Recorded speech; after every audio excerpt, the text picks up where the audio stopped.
हमें बता सकते हैं कि आपकी हाँ, बेटी हमारे क्या स्कूल में हुआ जिन है? भी बच्चों की फीस नहीं भरी होती थी उनकी सामूहिक बेइज्जती होती थी। और उससे भी ज्यादा दर्द की बात यह है कि वो जो बच्चा थर्ड पढ़ रहा है उसने भी फीस नहीं भरी है। स्कूल वालों ने इंटेंशनली उसको वो थॉट दिया था ताकि उसकी अंतरात्मा भी बेइज्जत फील करे। उस दिन हम सब बच्चों को असेंबली में 2 घंटे तक खड़ा रखा था क्योंकि हमारी प्रिंसिपल मैडम ने दिन रात मेहनत करके कोई सा तो नारी शक्ति का अवार्ड खरीद लिया था। लास्ट 2 पेटी बोल रहे हैं लोग। बाप रे, 2 किसको बोलते हैं आपको पता भी है? 2 में तो नहीं। हाँ। लेकिन मैडम आप मानोगी नहीं, आपके पहले जितने लोग आए उनको मैंने 4 पेटी से कम में दिया नहीं किसी को। चलो उठा लो इसको। अरे उसको नहीं, लाश को। ठीक है। मैम आपको दिख रहा है ना सामने का राम नाम।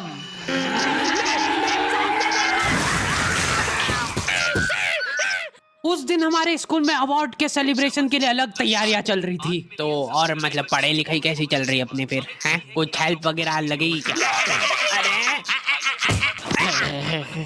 मैम का स्केच। हाँ, हार्डी को बोला तो था। मैं स्कूल में स्केचेस का धंधा करता था, 100 रुपए प्रति स्केच और लड़कियों का फ्री में। मैंने एक बार चमेली का स्केच बनाया था। उसने बनाने का बोला नहीं था, मैं खुद से बना के ले गया था। वो देख के वो एकदम इम्प्रेस हो गई और उसने जाके अपने बंदे को दिखा दिया। ये देखो हार्डी ने बनाया। कितना अच्छा बनाया यार, हूबहू लग रही हूँ मैं एकदम। उसका बंदा राजेश और उसके साथ 2-4 लौंडे लपाड़े और बहुत स्केच बनाना आ रहे हैं देखो आजकल। हमारा भी बना दे कभी। अरे भाई पर हुआ क्या? के लिए हमें यह वीडियो भेजा है। मैं रोते हुए एक ही चीज सोच रहा था कि ऐसा क्या गलत कर दिया यार मैंने। सिर्फ आई लव यू चमेली तो लिखा था मैंने।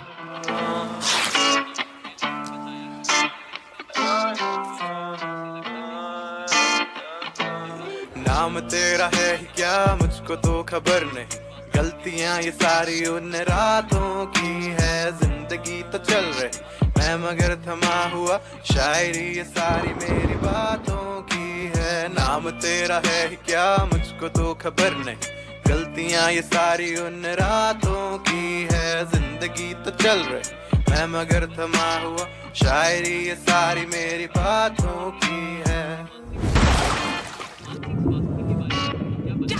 ये क्या बना के लाए हो? मिट्टू लग रहा है एकदम। निकलो।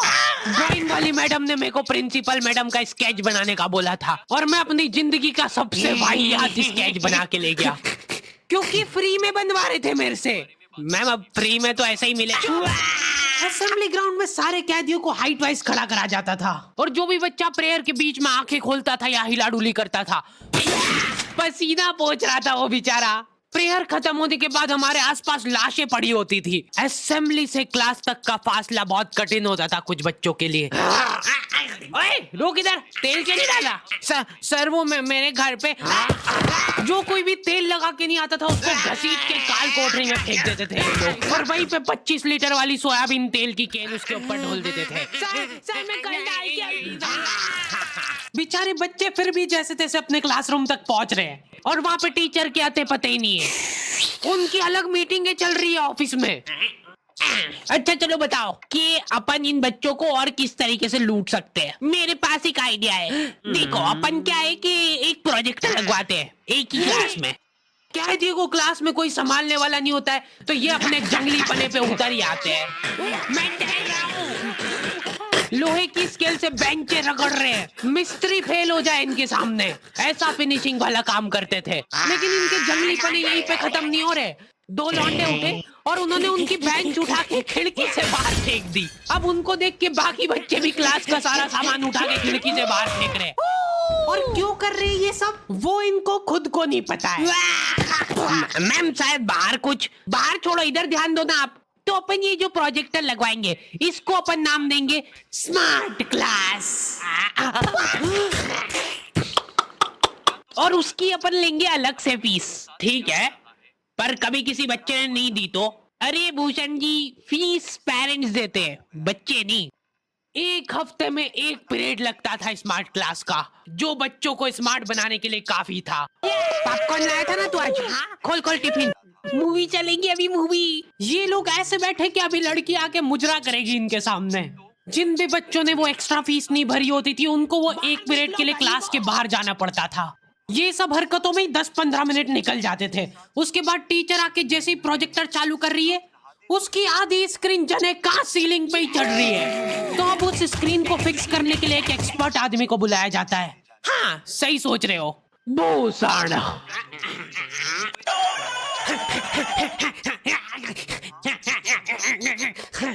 जो बेंच पे चढ़ के उस स्क्रीन को सेट करता है। यस। और जैसे ही प्रोजेक्टर चालू होता था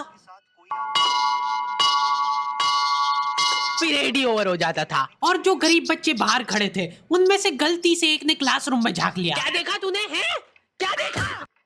मैम कुछ नहीं, बस एक लाइट जलती हुई दिख रही थी मेरे को। 10 रुपए लगेंगे तूने जो 1 सेकंड देखा है उसके। ये सुविधा के कारण हमारे स्कूल के बच्चे इतना स्मार्ट बन गए थे ना। एक बार एक बच्चे को गुस्सा आया तो वो प्रोजेक्टर की डिस्प्ले केबल उखाड़ के ले गया घर। और अफसोस, उस दिन के बाद कोई भी बच्चा स्मार्ट नहीं बन पाया।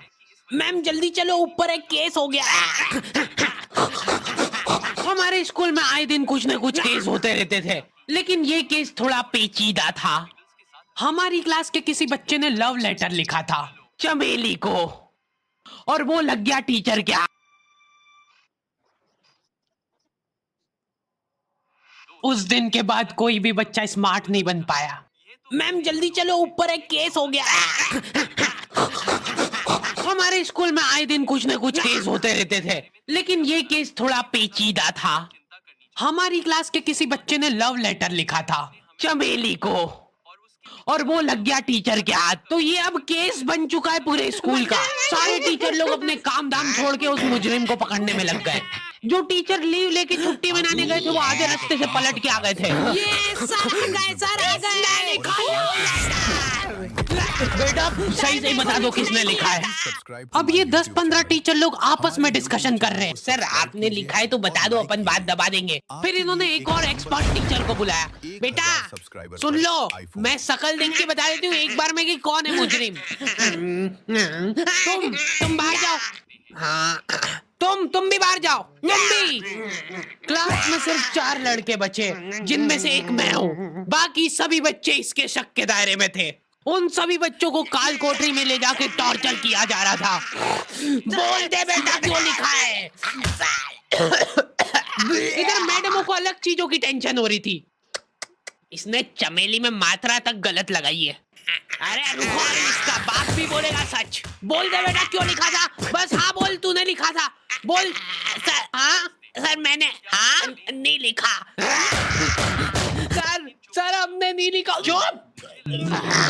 बोल सच बोल। अभी भी मौका है, बोल दे। बोल दे कि तूने नहीं लिखा। सर मरना ही आज मतलब तुमको। मुंह खोल।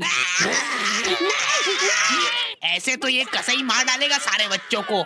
साइड करो इसको, मैं जा रही हूँ। अरे मैम सबने सच बोल दिया है, इन सभी ने मिल के लिखा है। हाँ sir, very good very good. चलो अब साइड हो जाओ। ये क्या, किसने मारा मेरे बच्चों को? पानी पियो बेटा, लो पानी पियो। लेकिन उसके पहले मेरे को बताओ कि तुम में से किसने लिखा है या नहीं। इधर इनकी क्लास में अलग इन्वेस्टिगेशन चल रही थी। बेटा देखो, अगर तुमको आपस में भी किसी पे शक हो तो तुम लोग बता सकते हो खुल के, किसी से डरने की कोई जरूरत नहीं है। इतने में राजेश उठ के बोल रहा है, मैम मेरे को हार्डी पे शक है।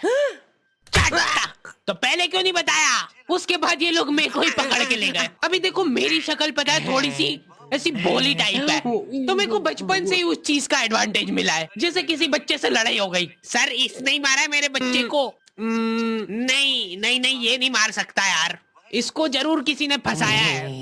कुछ भी बोलो यार, लेकिन मेरे को नहीं लग रहा यार कि ये हो सकता है मुजरिम। बेटा सच सच बताओ, तुमको किसने फंसाया है। बेटा देखो, अगर किसी ने तुमको फंसाया है तो उसका नाम बताओ।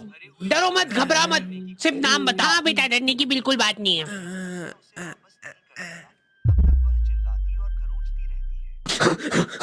राजेश कौन है? के लिए सर मैं तो चैनल को सब्सक्राइब करना न भूलें। बस उसी दिन राजेश मेरे को आखिरी बार दिखा था। बताइए आपको कौन सा पार्ट लेकिन वो लव लेटर किसने लिखा था वो आज तक रहस्य ही है। तू लगे सामने खड़ी है, लगता जैसे अपने आप से लगी, खुली किताब जैसे।